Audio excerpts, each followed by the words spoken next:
Hello guys, welcome back to my চ্যানেলে। চলে এসেছি ছোট্ট একটা শর্টস নিয়ে। তো বুঝতেই পারছো কোথাও একটা যাচ্ছি। তো তোমরা গেস করো কোথায় যাচ্ছি। আর এই দেখতেই পাচ্ছো অনেকক্ষণ প্রতীক্ষার পর আমরা ট্রেনে চেপে গিয়েছিলাম আর ট্রেন থেকে নেমেও গেলাম। মাঝে অনেকটা রাস্তা ছিল, সেগুলো তোমরা বড় ব্লগে দেখতে পাবে, তো তোমরা অবশ্যই দেখো। গলার ভয়েস শুনে নিশ্চয়ই বুঝতেই পারছো শরীর ভীষণ খারাপ। তো হ্যাঁ, আমরা বোলপুর শান্তিনিকেতন গিয়েছিলাম, তো তোমরা দেখতেই পাচ্ছ। এখানে এটা হচ্ছে সোনাঝুরি হাট, বিভিন্ন রকমের জিনিসপত্র এখানে পাওয়া যায়, কিন্তু তোমাকে দাম দর করে নিতে হবে। তো দেখতেই পাচ্ছ এখানে প্রথমে আমি এটা নিয়ে নিয়েছিলাম, মানে রবীন্দ্রনাথের একটা পিকচার।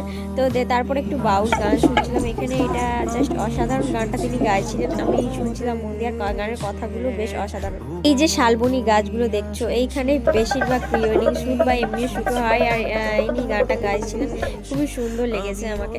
তো তোমরাও গিয়ে তাদের কাছে গান শোনো।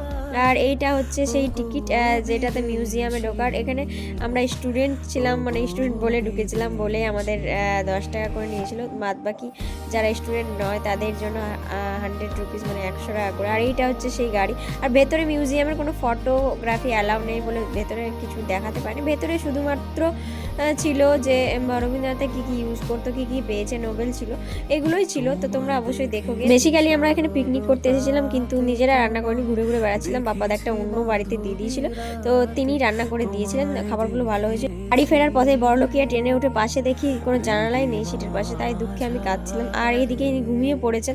তো দেখা হচ্ছে পরের শর্টসে। Bye bye. আর বড় ব্লগটা অবশ্যই দেখো।